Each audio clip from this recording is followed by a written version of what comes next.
আয়েশা রাদিয়াল্লাহু আনহা বলেন, নবীজির ঘাম মোবারক আমি বোতলের মধ্যে ভরে রাখতাম, আর বড় বড় অনুষ্ঠানে আমরা আতর হিসেবে ব্যবহার করতাম। এত বছর আপনাদের অনেক জায়গায় বয়ান শুনাইছি উহুদের ঘটনা। রহমতের নবীর দান্দান শহীদ হয়ে গেল, সারা মদিনায় আওয়াজ হয়ে গেছে আব্দুল্লাহর ছেলে মোহাম্মদ নাই। পাগলের মতো বেলাল দৌড়ায়, একজন মহিলাও দৌড়ায়। লোকেরা সামনে হুদিরা কয় তুমি দৌড়াও কেন? কয় মোহাম্মদ নাকি নাই। বলে তোমার ছেলে নাই, আগে খবর লো। কয় ছেলেরটা বাদ দাও, মোহাম্মদের খবর বলো। হযরত আলী সহ কয়েকজন সাহাবা রহমতের নবীকে উঠাইয়া কাঁধে নিয়া উহুদের বিশাল পাহাড়ের পার্শ্বে রাখলেন। নবী ওখানে একটু পাথরের উপরে মাথা দিয়া বিশ্রাম নিলেন। ওই পাথর থেকে ১৫০০ বছর পর্যন্ত এখনো শুধু মেশকের ঘ্রাণ আসতেছে। এই বয়ান এত বছর শুনাইছি, আর এবছর যাই নিজে দেখছি ওই জায়গাটা আটকায় রাখছিল সরকার, এবছর ডাইরেক্ট খুলে দিছে উহুদের পাহাড়ের ভিতরে। গিয়া মাথাটা ঢুকাইলাম, গিয়ে ওখানে দাঁড়ানো মাত্র দেখি মেশকের ঘ্রাণ আসতেছে, সুন্দর ঘ্রাণ। ওই ঘ্রাণওয়ালা কোনো আতর জমিনে আমি পাই নাই। ভালো করে একটু ভিতরে গিয়া তাকায় দেখলাম একজন আর বেশি ঢুকা যায় না, সিনা পর্যন্ত ঢুকে।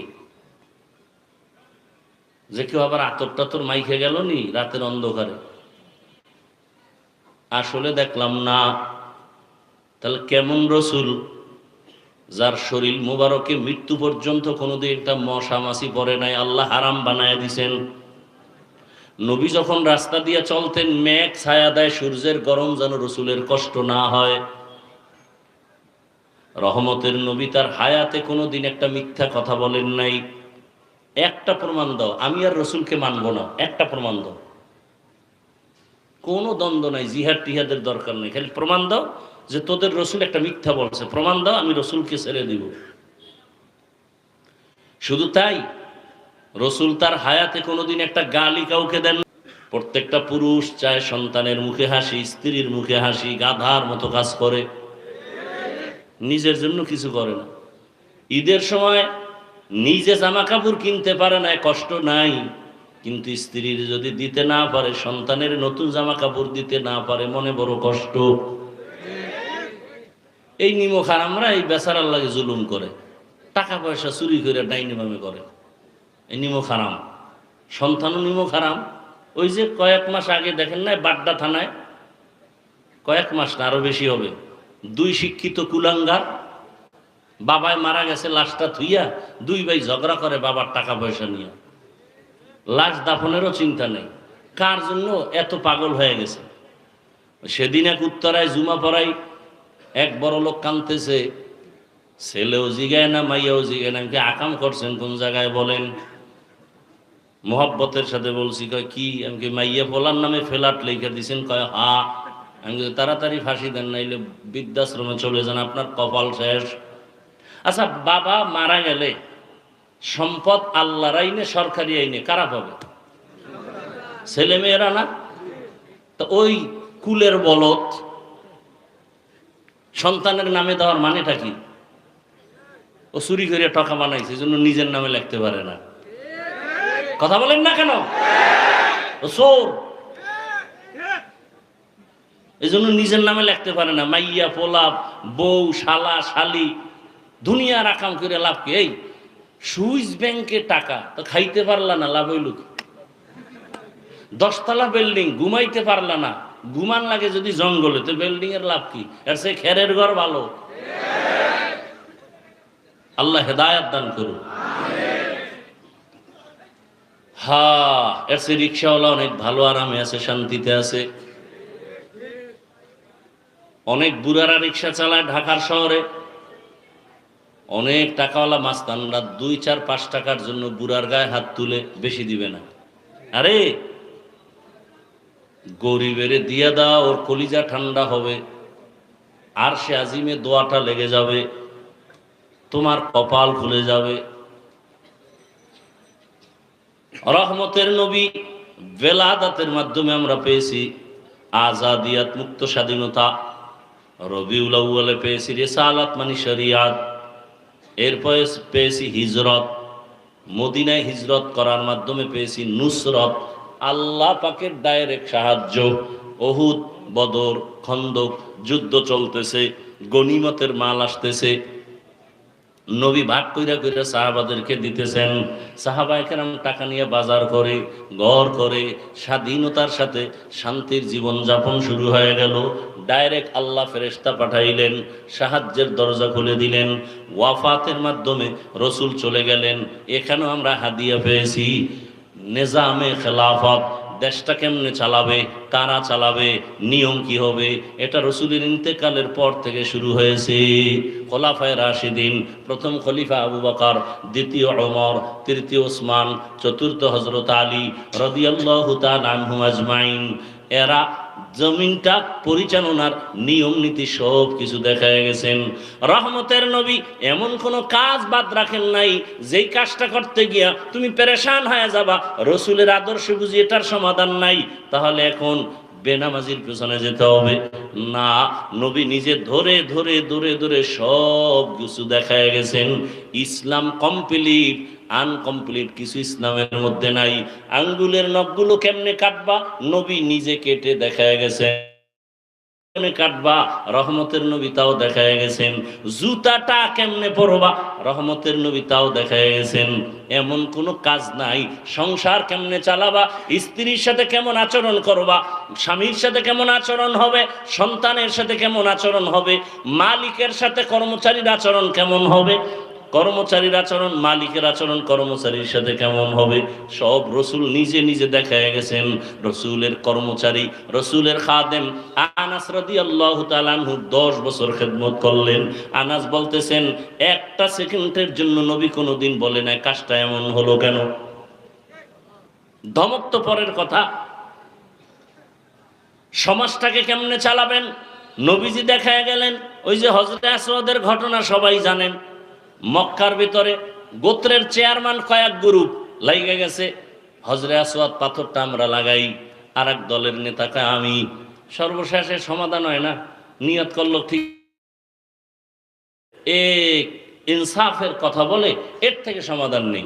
নবীজি সমাধান দিতে গিয়ে বললেন, আগামীকাল ফজরের নামাজের পর পর বাইতুল্লাহর পাশে যে আসবে সেই হবে এই পাথরকে নিবে তার ফয়সালা দেনেওয়ালা, বা সে পাথর সরায় রাখবে, অর্থাৎ বাইতুল্লাহর সাথে এনে রাখবে। সবাই আইজার ঘুম নাই, সবার আগে যাবে, সবার আগে গিয়ে দেখে রসুল সেখানে হাজির। এখন সমাধানটা নবী কি, নবীজি দইরা পাথরটা রাখতে পারেন, পাওয়ার তো পাওয়া গেছে কথা অনুযায়ী, কিন্তু রসুলের ইনসাফ কেমন। কয়েকটা চাদর লাও, চাদরের 4 মাথা, 4 মাথার 4 গোত্রের নেতা 4 কোনা ধরো, আর আমি মুহাম্মদ ধরবো না, আমি পাথরটা চাদরে উঠাই দিব, আবার তোমরা নিয়ে যাবা, আমি উঠাইয়া আবার রাখবো। রসুলের ইনসাফ, রসুলের ইনসাফ পেয়েছেন সাহাবায়ে কেরাম। ওমরে ফারুক ক্ষমতার আদালতে বসা, পার্শ্বে হযরত আলী। হঠাৎ একটা মহিলা আদালতে হাজির, ওমরের আদালত। ওমরের আদালত মানে কথার আগে তরবারি রেডি। কি নরম না গরম? নাম শুনলেই চান্দি গরম। কি যুবকেরা, এই ডান হাতের এই আঙ্গুলকে কি আঙ্গুল বলে? এই আঙ্গুল দিয়া বুকের উপরে যদি লেখো ঘুমের সময় আইন মিম রা ওমর, জীবনের স্বপ্নে কোনোদিন বাজে দোষ হবে না। কিন্তু সারা রাত মোবাইল চালায় যদি ওমর লেখো 13 বার, তো লাভ কি? আল্লাহ হেদায়েত দান করুন। ওমর বসায়, সে মহিলা চিৎকার দিয়ে বলে, খলিফাতুল মুসলিমিন, আমি জিনাকারিনী এক মহিলা, আমার পেটে অবৈধ বাচ্চা, আমার বিচার করেন।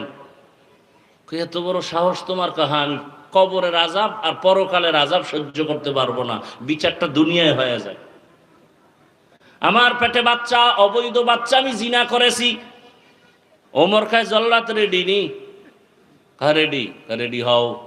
হযরত আলী হাতটা ধরে বলে, মহিলার বিচার করতে গিয়া খলিফাতুল মুসলিমিন বেইনসাফি যেন না হয়।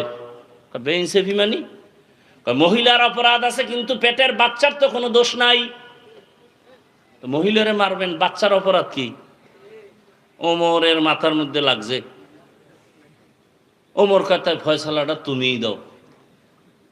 হযরত আলী বলেন, আম্মা যান, নিশ্চিন্তায় বাড়ি যান, আরামে খাবেন আর ঘুমাবেন, স্বাস্থ্য যেন নষ্ট না হয়, বেশি বেশি ভিটামিন খাবেন, সন্তান যেন সুস্থতার সাথে জমিনে আসে। দুনিয়াতে ভূমিষ্ঠ হওয়ার পরে সন্তানটাকে বড় বানাবেন, লালন পালন করবেন, সন্তান বড় হবে, নিজ পায়ে চলবে, যখন জ্ঞান বাড়বে নিজের পায়ে চলতে পারবে, তখন সন্তানকে ছাড়িয়ে আপনি আদালতে আসবেন, শুধু আপনার একার বিচার হবে, বেইনসাফি করা হবে না। ওমর আলীর দিকে তাকায়, লাউলা আলীউন লাহালাকা ওমর, আলী আজকে যদি তুই না হইতি আমি ওমর বুঝি জাহান্নামী হয়ে যাইতাম। আর সে আলীকে 7 বছর বয়সে, কেউ বলে 8 বছর, সর্বোচ্চ 11 বছর বয়সে হযরত আলী রসুলের হাতে হাত দিয়ে কালেমা পড়ছে। ওদিকে রসুলের কি হয়? চাচাতো ভাই, এখন কি সাহাবি, কিছুদিন পরে জামাতা। এমন দোয়া দিয়ে দিছে নবী আলীরে, আনা দারুল হিকমা ওয়া আলিউন বাবুহা। আসে ওখান থেকে লবণ আসে নাকি? এমন গাজীপুরে এমন ফ্যাক্টরি আছে যে একই মেশিন থেকে তেল আর লবণ বের হয়, সিমেন্ট ফ্যাক্টরির থেকে রড বের হয়। আল্লাহ কেমন মিস্ত্রি! আম্মা জান একটা ফ্যাক্টরি, ওখান থেকে 5টা সন্তান বের করলেন, কারো চেহারার সাথে কারো মিল নেই। একই ফ্যাক্টরির সন্তান, কারো কণ্ঠের সাথে কারো কণ্ঠের আওয়াজের মিল নাই। কার কুদরত? সকালবেলা গাভীর দুধ দহন করে 20 কেজি, কালকে দহন না কইরা ওলানটা কেটে দাও, 10টা ফোঁটাও বের করতে পারো কিনা দেখো। 10 ফোঁটা বের হবে? ভাইরা আমার, চিন্তা করেন, 30 পারা কোরআন যারা হাফেজ, ওদের মধ্যে 30 পারা কোরআন আছে। 8 বছরের সন্তানের পাগড়ি দিলাম, 6 মাসে হাফেজ হয়ে গেছে। কয় মাসে? এইবার দুনিয়াতে আধুনিক মেশিন বের হইছে, চেক আপ করে কিডনির ভিতরে, হার্ট ভিতরে কয়টা ব্লক আছে নাই, পুরাটা স্ক্রিনে দেখায় না। কোরআন শরীফটা ওর বডির কোন জায়গায় জমা আছে বের করতে পারবে পৃথিবীর কোন স্ক্রিন? চিনো আল্লাহকে।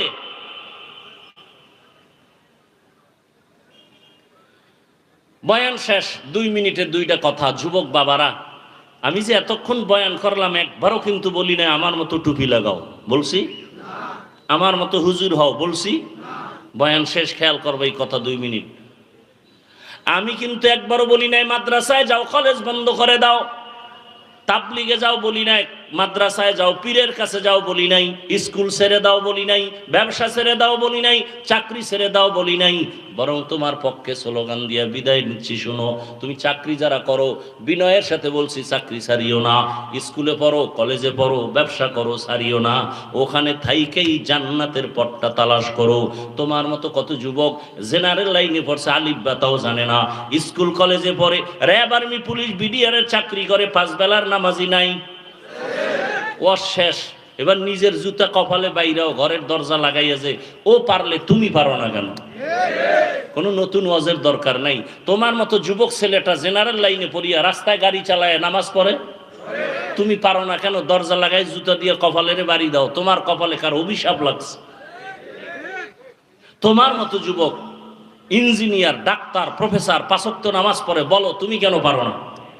তোমার মতো জেনারেল লাইনের যুবক ছেলেটা শ্রমিকের কাজ করে, রড ফ্যাক্টরি, সিমেন্ট ফ্যাক্টরি, রিক্সা চালায়, 5 ওয়াক্ত নামাজ পড়ে, তুমি পারো না কেন? আর কোনো ওয়াজের দরকার নাই। তোমার মতো সন্তান শিক্ষক শিক্ষিকা, 5 ওয়াক্ত নামাজ পড়ে, তোমার মতো যুবক 5 বেলার নামাজ পড়ে, চাকরি করে, 5 বেলার নামাজ পড়ে, ব্যবসা করে, বলো তুমি কেন পারো না?